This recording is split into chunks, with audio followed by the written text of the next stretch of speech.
Nous disons Amen. Merci Seigneur. Alors ce matin, je vais déjà faire. Je vais passer le temps.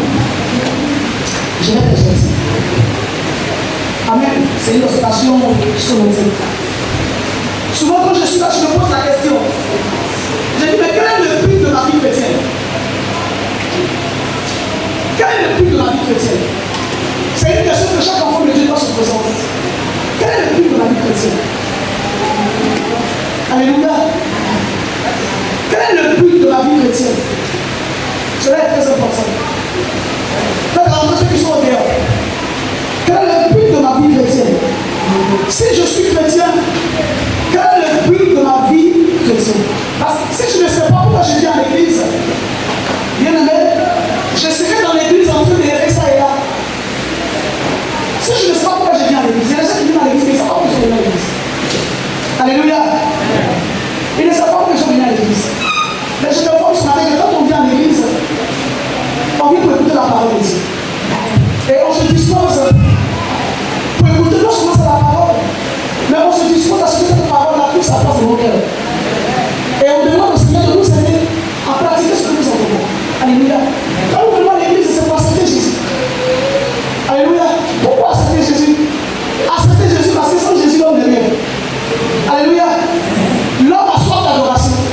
L'âme d'une personne qui est née a soif d'adoration. Alléluia. Tout le monde veut adorer. Mais qu'est-ce que tu adores? C'est ça qu'il a dit. Mais nous venons à l'église pour adorer Jésus. Parce que Jésus a donné sa vie pour nous. Et ce que Jésus a fait a été écrit. Alléluia. Moi, dans ma famille, quand je regarde la généalogie de mon papa, je n'ai jamais vu un livre qui a été écrit qui dit que mes parents n'ont pas ce qu'ils ont fait, ce qu'ils ont fait, ce qu'ils ont fait, ce qu'ils ont fait. Ce sont des gens qui racontent. Mais ceux qui racontent là, eux, ils meurent. Ils meurent. Après, qui sera là pour raconter? Puisque nous sommes jeunes aujourd'hui, on ne savait pas ce qui s'est passé avant. Mais Jésus, lui, il a tenu à ce que tout ce qui a été fait sur la terre soit écrit dans un livre qu'on appelle la Bible. Alléluia.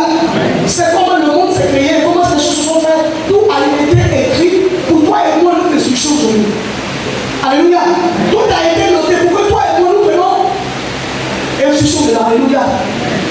Il faudrait que tu saches que quand on vient à l'église, on ne vient pas à l'église pour une personne. On vient à l'église pour soigner. Que tu sois enfant de pasteur, que tu sois enfant de révérend, que tu sois enfant de bishop, que tu sois enfant de quoi qui que tu es, nous venons à l'église pour aller au ciel. Alléluia. Il faudrait que tu me comprennes d'abord. Le but de l'église, c'est pour aller au ciel. Parce qu'il y a deux chemins que le Seigneur nous a montrés. Il a dit, il y a le chemin de la vie qui mène auprès de Jésus et il y a le chemin de l'enfer qui mène auprès du diable. Maintenant, quand tu viens à l'église, il va falloir que tu comprennes la parole de Dieu et faire un choix. Je suis venu à l'église. Qu'est-ce que je suis venu chercher? Je ne suis pas venu pour errer ça et là, pour prêter mes oreilles, prendre ma bouche, pour dire ce qu'il ne faut pas, pour prendre mes pieds, pour prendre ma bouche, prendre les oreilles, prendre les yeux, ma main, pour former des clans dans l'église. Pour former des clans. Dans l'église, on ne forme pas des clans. Dans l'église, nous sommes tous des frères et sœurs. Celui qui vient à l'église, qui n'a pas compris, c'est qu'il n'a rien compris de l'évangile. Alléluia. Parce que Christ n'a pas pris son sang pour un groupe ethnique. Il n'a pas pris son sang pour que nous soyons des clans. Après, on est nous prenons Genèse 1. Genèse 11, les enfants de Dieu qui étaient sur la terre, en son temps, ont voulu faire une tour en terre de Dieu. Parce que les deux tous, ils parlaient la même langue. Alléluia. Alléluia. Et Dieu les a dispersés. Nous sommes des frères. Nous sommes des sœurs. On ne vient pas à l'église pour prendre le clan de quelqu'un. Nous venons à l'église pour prendre le clan de Jésus. Est-ce qu'on s'entend bien? C'est qui va t'intéresser dans cette église-là? Bien aimé, je ne connais pas cette église, mais tu viens pour prendre le clan de Jésus. C'est pourquoi quand nous prenons le livre de 1 Corinthiens 9 au verset 24, on va voir ce que Paul dit dans 1 Corinthiens 9 au verset 24. Son serviteur a cherché 1 Corinthiens 9, le verset 24. Qu'est-ce que Paul dit là-bas? Ceux qui ont la Bible, prenez vos Bibles. Même si tu ne sais pas lire, paye-toi une Bible et demande au Seigneur de te faire sa famille, tu sauras lire. Alléluia. Allons-y, 1 Corinthiens 9, le verset 24. Qu'est-ce que Paul dit là-bas? 1 Corinthiens 9, le verset 24, de la parole de Dieu.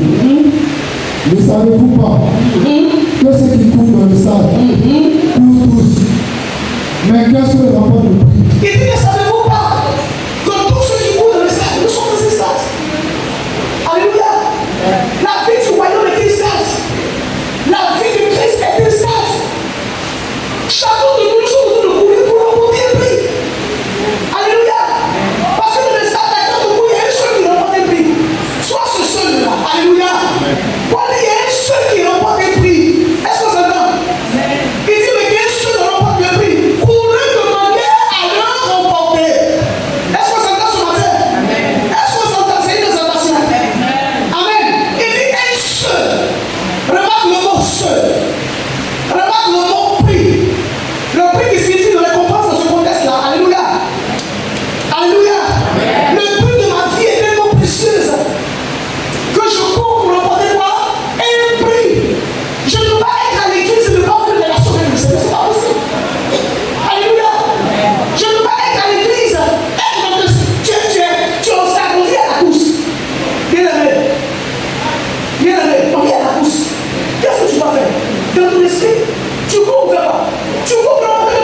Alléluia.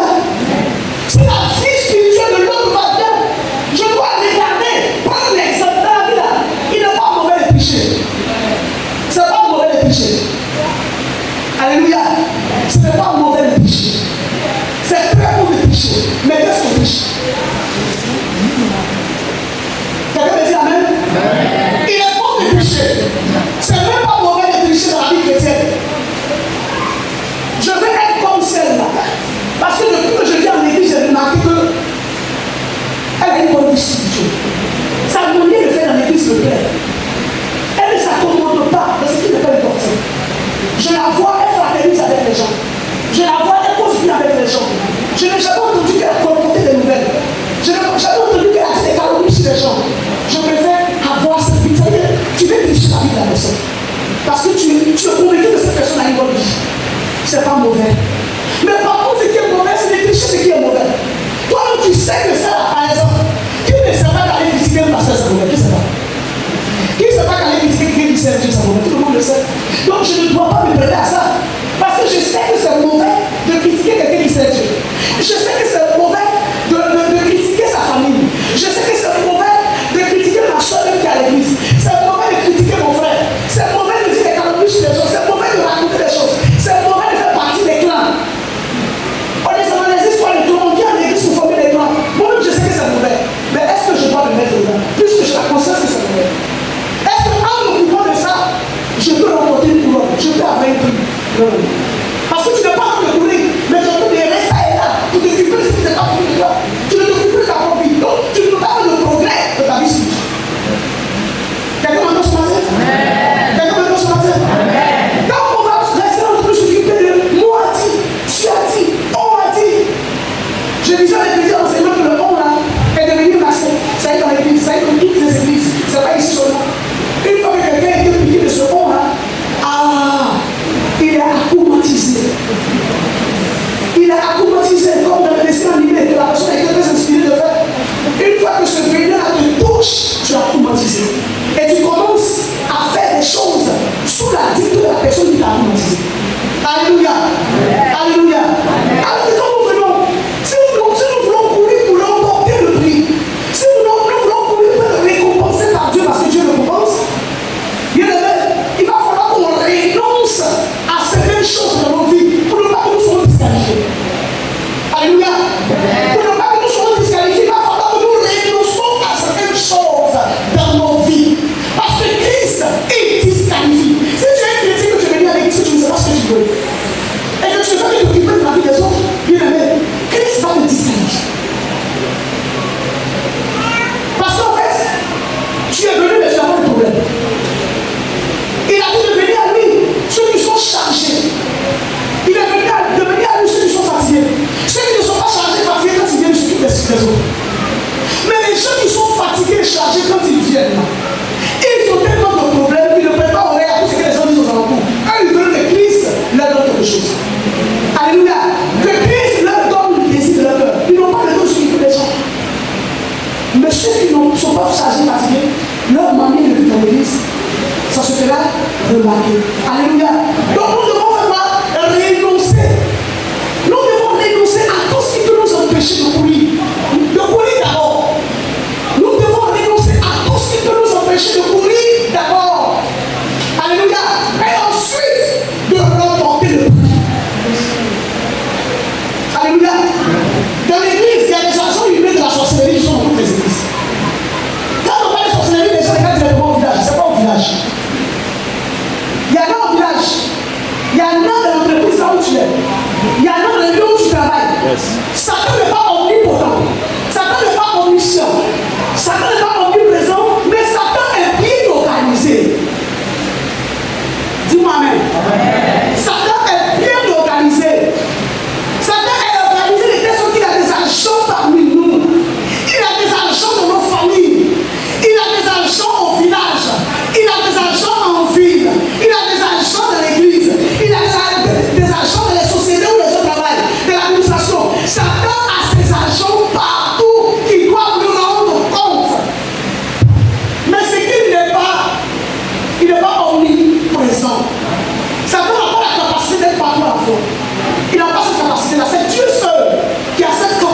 Alléluia. Alléluia. Mais Satan, il est organisé. C'est pourquoi, bien aimé, tu dois renoncer à tout ce que tu vois qui n'a rien à voir avec la parole du Seigneur de l'église. Quelqu'un m'a dit ce matin? Quelqu'un viendra dans ton oreille. Est-ce que tu sais que tu l'as comme ça? Ne l'écoute pas. Parce que tu l'as pas pourri. Est-ce que quelqu'un est en train de courir en même temps de regarder en arrière, vous savez ce qui se passe? Il court pour remporter un prix. Donc il ne faut pas pour réguler parce que en train de réguler les gens, tu recules. Mais quand tu veux remporter un prix, tu veux une couronne sur la tête. Cours de soi à remporter le prix. Même si les autres ne veulent pas remporter le prix, ça fait des groupes musicales. Dans les groupes musicales, même si tout le monde est tiède, il doit encore avoir un qui n'est pas tiède. Dans le département des femmes, si toutes les femmes sont tièdes, il doit avoir une femme qui sort du lot. Dans le département de la jeunesse, ça doit être ici. Dans le département des hommes, ça doit être ici. Bien aimé, on ne court pas en regardant en arrière, on court en regardant devant. Pourquoi? Parce qu'on a un but. Le but, c'est de remporter un prix. Alléluia. Alors si les gens sont de courir, et ils sont en train de remporter des prix, ils sont en train de prendre des couronnes, ils sont en train de remporter des lauriers, ne les jalouse pas. Ne les envie pas. Faut pas être contre eux. Parce que quand toi tu es venu, ton but n'est pas de remporter un prix. Ton but est de t'occuper de ce qui se passe dans l'église. C'est que tu n'es pas préoccupé de remporter un prix. Alors ceux qui sont de courir pour remporter un prix, ils ont une bonne communion avec Dieu. Ils ont une bonne vie spirituelle. Ils ont une bonne relation avec Dieu. Ils savent que le Seigneur a besoin de dans tel domaine. Ils savent comment il marche. Ils confient tout au Seigneur. C'est des personnes de prière, des personnes qui ne vont pas les jeter, des personnes qui méditent la parole de Dieu, des personnes qui se laissent conduire par le Saint-Esprit, des personnes qui veulent respirer Jésus, des personnes qui veulent vivre Jésus, des personnes qui veulent se mettre à part. Alléluia. Si vous voyez que vous êtes un vous voyez qu'il se met à part. Il ne faut pas être contre la personne. Si il se met à part, c'est qu'il est dans la volonté de Dieu. Parce que la volonté de Dieu, l'église, c'est de le mettre à part. Il a mis l'église à part du monde, vrai ou faux? Est-ce qu'il n'a pas mis l'église à part du monde? Donc si on est ensemble, nous sommes dans un groupe, que je vois que votre manière de vivre, votre discuter là, c'est pas ça. Mais écoute, moi je veux l'emporter. Dans la vie chrétienne, il faut avoir un objectif. Quel est ton objectif en tant que chrétien? Quel est le but de ta vie en tant que chrétien? Bien aimé, qu'est-ce que tu veux faire? Quel prix tu veux remporter? Alléluia. Alléluia. Quelqu'un m'a dit ce matin. Quand les gens se mettent à part, les gens se demandent de dire, lui là, il est dit quoi? Il est dit qu'il est mieux de nous. C'est là, il est dit quoi? Elle me dit qu'elle est mieux de nous. Non, non, non. La personne ne vient dit. Mais si toi tu venais à l'église, que tu es venu pour aider, pour t'occuper des chaussures des gens, quelles chaussures ils ont portées? Quel habit ils ont porté? Quelle vie de famille? Tu es venu pour t'occuper des serviteurs de Dieu. Tu es venu pour t'occuper de tout ce que nous on fait, de ce que nos enfants font. Il y a des gens qui critiquaient qui ils ont fini. Ils ont critiqué Salomon, ils ont fini. Ils ont critiqué Marie-Pédère, ils ont fini. Alors ils ont civilisé. Alléluia. Mais est-ce que tu viens à l'église pour ça? Est-ce que tu viens à l'église pour t'occuper de mes enfants? Parce que moi je m'occupe pas des enfants, je m'occupe des enfants.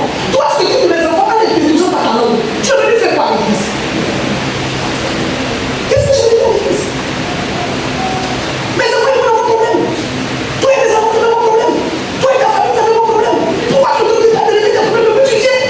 Tu t'occupes de la famille de la servante de Dieu. Tu t'occupes de la famille du serviteur de Dieu. Tu t'occupes de ce qu'ils sont. Mais bien aimé, tu es venu pour remporter un prix. Le prix de remporter de nous-mêmes. Ça aussi, c'est un prix.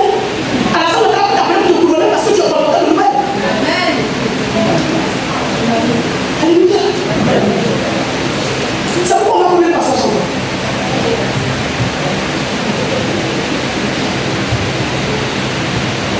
Tu vois, il disait, elle va pour l'imaginer. Alléluia. Le verset dit quoi? 1 Corinthiens 9. Ne répare pas. Quand il dit le verset dit pas, et le verset. Là, tu me gardes dans l'esprit. Pourquoi me casser?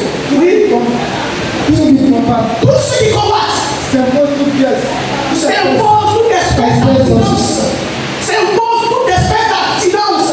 Et il ne faut pas obtenir Oui. une couronne corruptible. Alléluia.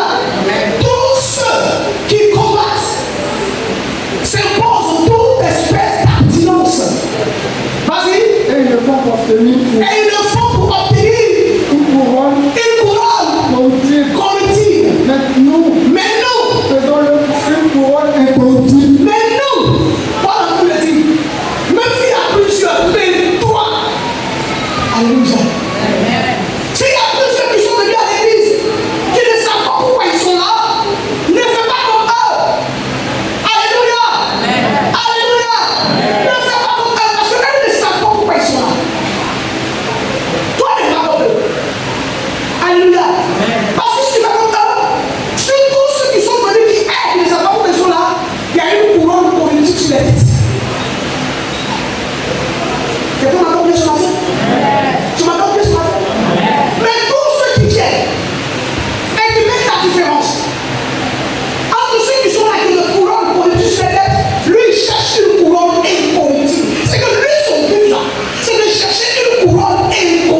riche.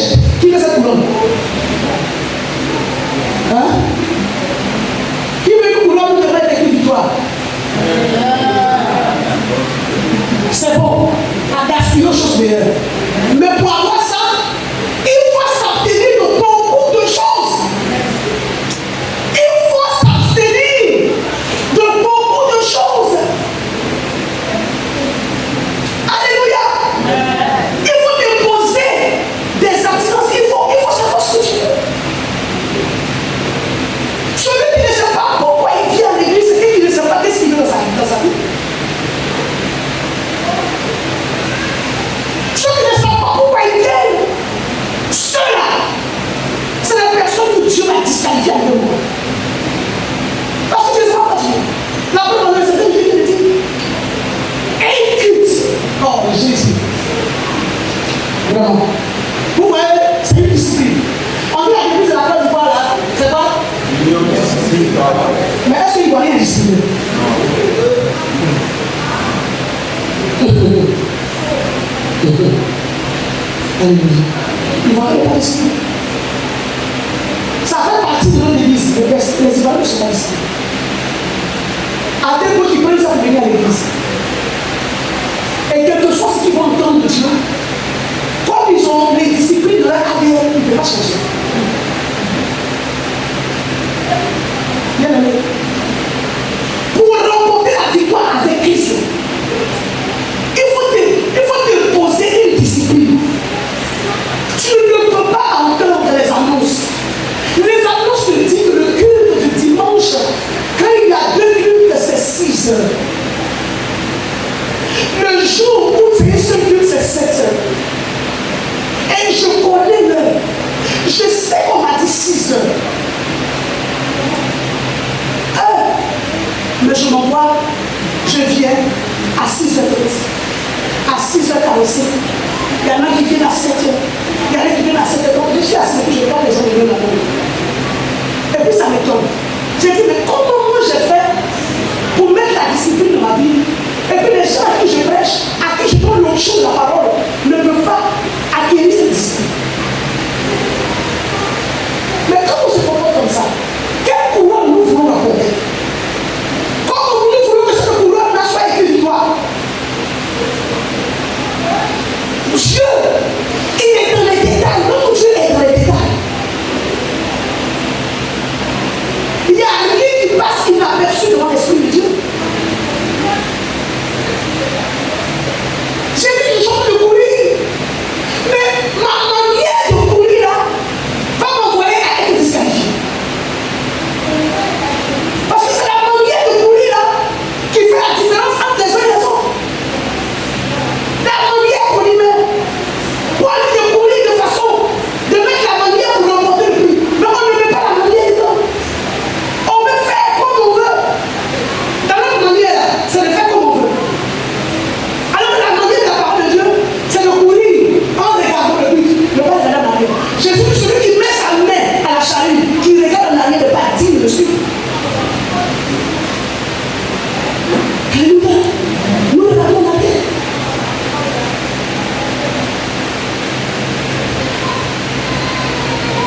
Amen, amen. Amen.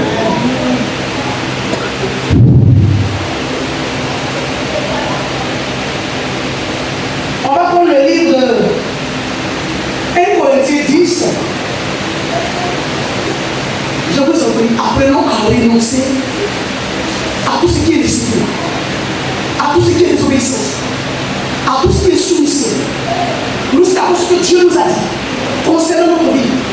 Obéissons à ce qu'il nous a dit. Soumettons-nous à ce qu'il a dit. Quand tu suis Jésus, tu ne fais plus ta volonté, mais la volonté de Jésus. Et c'est lui sa volonté qui compte. C'est pas toi ta volonté. Amen. Si tu continues de faire ta volonté, c'est que tu ne lui as jamais donné ta vie. 1 Corinthiens 10 à partir de 7 ans. 1 Corinthiens 10, le verset 1. Il la parole de Dieu. Frère, Paul dit frère, je ne veux pas que vous ignoriez je ne veux pas que vous ignoriez que nos pères ont tous été sous la nuée, que nos pères ont tous été sous la lumière, qui ont tous passé au travers de la mer, qu'ils sont tous passés, au travers de la mer, oui, au travers de la mer, qui ont tous été baptisés en Moïse, ils ont tous été baptisés en Moïse. dans la dans l'eau, pardon, et dans la mer. Et dans la mer. Ils ont tous mangé le même aliment spirituel. Ils ont tous mangé le même aliment spirituel. Ils ont tous bu le même breuvage Ils ont spirituel. tous bu le même breuvage spirituel. Car ils buvaient avec un rocher spirituel. Ils buvaient à un rocher spirituel. Qui les suivait. Qui les suivait. Et ce rocher était Christ. Était Christ. Ici, là, nous tous, nous venons à l'église, nous entendons le même message. Combien de fois je chante les prêcheurs? Est-ce que j'utilise le message? Tous. Le mot tous. Le mot tous. Eux tous, dans l'ensemble, ont vécu des situations. Alléluia. Tous ont pu à un rocher. Ça veut dire qu'ils ont consommé la même eau. Tous ont été baptisés en Moïse. Alléluia. Tous ont été sous la pluie et la mer. Tous. Et encore tous. On n'a pas dit un, on dit tous. Quand tu entends le mot tous, c'est que Dieu parle d'un groupe. Alléluia. Ici, là, nous venons à l'église, nous tous. Nous entendons l'évangile de la même manière. Quand on entend les prêcher, on n'a pas plusieurs. La personne qui veut prêcher n'a pas plusieurs voix. La personne qui a voulu prêcher donne une seule voix. Et la voix qui sort de cette personne vient de l'esprit. Donc nous tous étant assis là, le Saint-Esprit est en train de nous faire boire la parole ce matin. Le Saint-Esprit est en train de nous faire entendre la parole ce matin. Le Saint-Esprit est en train de nous placer sous sa lumière ce matin. Nous entendons les mêmes choses. Alléluia. Mais qu'est-ce qui fait qu'il y en a qui n'arrivent pas à progresser dans le vie spirituelle? Qu'est-ce qu'il fait? Oui, c'est le cœur qui veut le connaître. La disposition de notre cœur, la disposition de notre pensée, la manière. Car après j'avais écouté tout le temps. J'ai écouté. Oh, la vieille me touche. Mais c'est pas de moi que tu parles. Tu parles de toi. Alléluia. Nous tous nous écoutons la même parole. Comme le peuple d'Israël, un tous étaient ensemble aujourd'hui, les choses. Mais tu vas dire la suite, vas-y, dis-moi. La suite. Mais Alors, le mais de Dieu. Bien aimé. Mais le mais de Dieu. Mais. Vas-y. Mais la plupart d'entre eux ne furent point agréables à Dieu, puisqu'ils périrent dans le mais ils ont péri dans le désert. Mais pourquoi ils n'ont pas été agréables à Dieu? Dieu est méchant. Un peuple que tu as enlevé de l'Égypte, tu l'as conduit au bout de l'air de Dieu. Comment Dieu, tu as été si mauvais que tu as laissé ton pays dans le désert? Est-ce que Dieu est méchant? Mais est-ce que Dieu est méchant? Non. Dieu n'est pas méchant. C'est la manière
Nous venons à l'église, nous prions. Et nous avons l'impression que Christ ne nous écoute pas. Mais il nous écoute. Mais notre manière de l'adorer ne le satisfait pas. Notre manière de l'appréhender ne le satisfait pas. Notre manière de comprendre la parole sans le Saint-Esprit ne le satisfait pas. Nous prenons la parole de Dieu pour une chose charnelle. Et donc on reste la chair et on fait les choses de l'esprit. Mais qui s'exprime? Comment il peut donner les choses spirituelles à des personnes charnelles? Qui c'est l'esprit? Alléluia. Et là où se trouve l'esprit du Seigneur, là où se trouve la liberté. Est-ce que j'ai été libéré des chaînes? Est-ce que j'ai pensé même à me disposer pour que je sois libéré des chaînes? C'est pourquoi il y a des gens qui vont faire des délivrances jusqu'à mes salariés. Parce qu'ils ne se disposent pas pour l'essentiel. L'essentiel, c'est ce que l'esprit dit. Et l'esprit parle avec sa parole. Il parle aussi pour nos vies. Alléluia. L'esprit est là pour nous indiquer la voie. L'esprit est là pour nous dire. Mais on se laisse conduire par la parole des hommes. Alléluia. Nous, les pasteurs, tous sur le pasteur. Tous sur le pasteur. Mais il dit là où se touche l'esprit de la tu ne vas être libre de les pasteurs. Est-ce que toi, tu ne vas chercher à faire de la soirée Dieu sans les pasteurs? Bien aimé, quelqu'un m'entend se passer? Est-ce que tu ne vas pas chercher de la soirée comme toi et Dieu sans les pasteurs? Est-ce que c'est toujours que le pasteur va être venu dans ta vie? Toi, tu ne sais pas réfléchir, je n'oublie là, c'est important. Toi, tu ne sais pas te parler avec lui, c'est important. Toi, tu ne sais pas te jeûner, c'est important. Toi, tu ne sais pas se consacrer, jeûner, prier, méditer la parole de Dieu, vivre avec ceux. La dernière fois, j'ai demandé à quelqu'un avec qui je causais, j'ai dit, mais si moi j'étais voleur et tout dans le monde, que je suis venu à l'église, c'est pourquoi je suis le Seigneur est béni, tu vois, non, parce que je vais entendre qu'il est dit de voler la parole du Seigneur. Depuis que je laisse les enfants, je la dis à son père, donnant les lois, il dit, tu ne voles pas plus. J'essaie de voler et condamner. Et même si on ne se fait pas la loi de Dieu, dans nos villages, dans nos familles, dans le monde, personne ne le voit. C'est pourquoi quelqu'un doit venir nous dire ça. Amen. Mais j'ai dit que moi, je ne veux plus voler. Je prends une décision. Mais si je devais marcher avec des personnes qui volent, est-ce que je peux changer? Dites-moi, est-ce que je peux changer? Si dans ma vie, j'aime colporter les mauvaises nouvelles, j'aime mentir, je calomnie, je suis hypocrite. Mais si j'ai ces choses-là en moi et que je viens à l'église, je dois marcher avec des personnes qui peuvent me dire. Alléluia. Alléluia. Je ne dois pas aller marcher avec quelqu'un, même si c'est un pasteur. Tu t'en vas avec lui, tu parles avec lui, et puis le pasteur critique les gens avec toi. Et puis toi qui es la brebis, tu n'as rien compris, tu critiques les gens avec le pasteur. C'est que tu n'as rien compris. Tu dois comprendre que le fait que le pasteur a pu le critiquer quelqu'un, c'est que déjà sa racine, c'est faux. Il a une fausse racine. Alléluia. Quand tu commences à dire que je suis un pasteur, normalement le pasteur qui a le discernement va te dire de père. Tu commences à dire, le pasteur doit dire que toi, ce sont les choses qu'on dit. Le pasteur sur place, il va danser. Mais si tu ne vas pas dire les choses à un pasteur dans l'église, et puis toi, le niveau commence à critiquer les gens, tu dois comprendre que les personnes ne même image la bonne ensemble. C'est que le pasteur, lui, il aime critiquer. Alors s'il aime critiquer, il a quelle autre chose? Il a quelque chose de critique, c'est ce qui va te servir.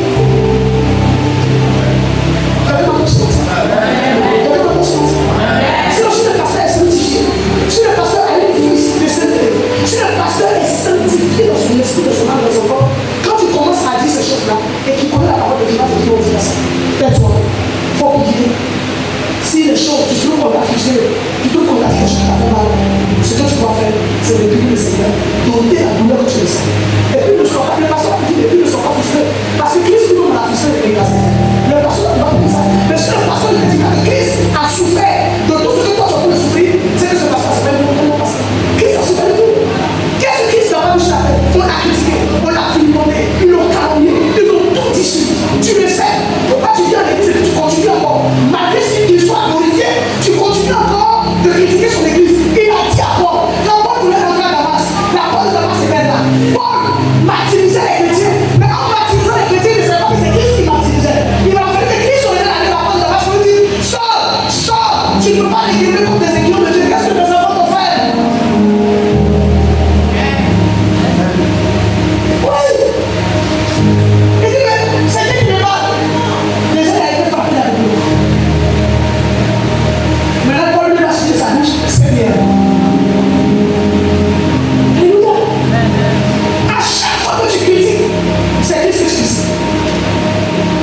l'église.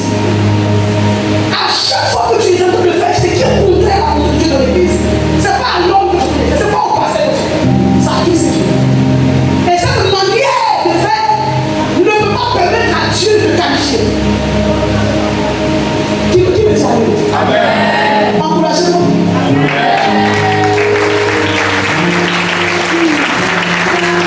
Amen. Cette manière de faire ne peut pas donner à Christ de qualifier.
comme les jeunes garçons.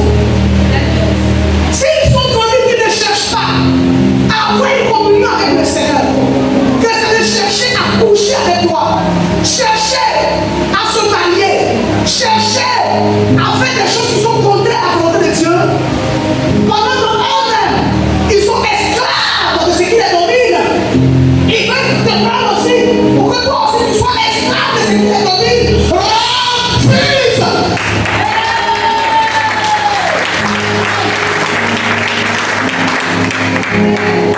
Parce que ce qui te rend esclave a triomphé de toi. Est-ce que le péché doit triompher de toi? Qu'est-ce qui doit triompher de toi? Ta vie avec Dieu. Ce qui doit triompher de toi, c'est ta vie avec Dieu. Rien d'autre ne doit triompher de toi. Parce que ce qui triomphe de toi te rendra esclave.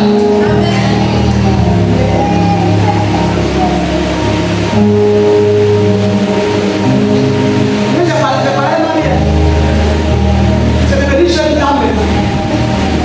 Dans l'église à France, quelqu'un veut te toucher, c'est dit non touching. Non touching. Ne t'accommode pas. Accommodons-nous avec l'esprit.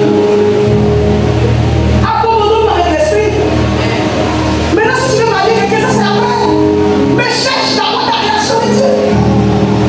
Pendant que tu ne veux pas arriver quelque part, déjà tu peux te bouler à payer en fond des choses. Examine de toi pour voir quel est ton état spirituel. Examine-toi pour voir si tu es chrétien.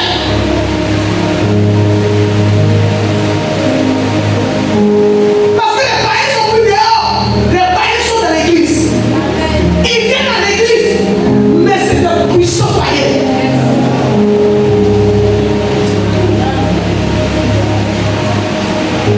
Paul dit de s'examiner.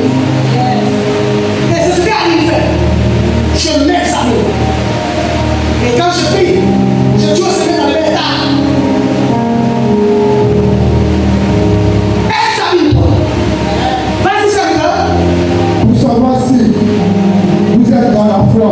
Et de s'examiner pour savoir si nous sommes encore en relation avec Jésus.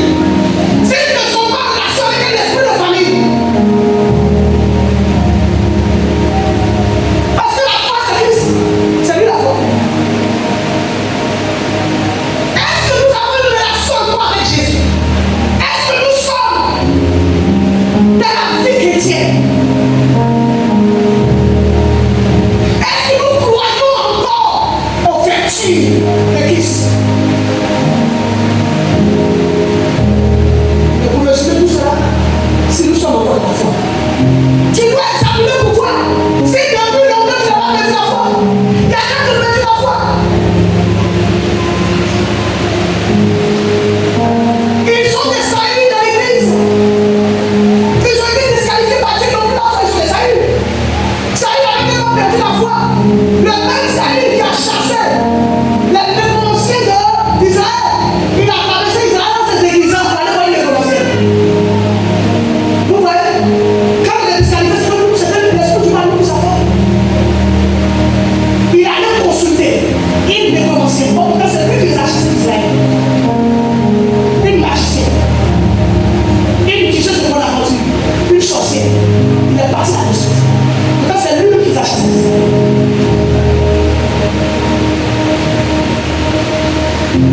Bien-aimé, il faut t'examiner pour voir si tu es encore avec le Seigneur. Ou si tu es encore avec toi-même. Il faut t'examiner. Tu es encore avec toi-même. Moi, tu es avec le Seigneur. Une chose l'une. Alléluia. Lis le second. Éprouvez-vous vous-même. Éprouvez-vous vous-même. Ne reconnaissez-vous pas Ne reconnaissez-vous pas que Jésus-Christ est en vous? que Christ est en vous? En moins peut-être que vous ne soyez éprouvés. À moins peut-être que vous ne soyez réprouvé. Alléluia. Ce qui veut dire rejeté. examine ou pas. Si tu n'as pas été rejeté. Alléluia. Alléluia. Elle est rejetée en grec que j'ai nommé ici. Parce que le mot grec, quand tu l'as traduit, ça veut dire adokinos. Adokinos qui signifie échouer à un test. Amen. Le mot rejeté. Être rejeté. Adokinos qui signifie échouer à un test. Ou d'être disqualifié. Et Paul, en le disant, en employant ce terme, Paul a voulu dire que Christ ne demeure pas en ceux qui ont été reconduits. Alléluia. Alléluia. Retrouver en grec adokimoi.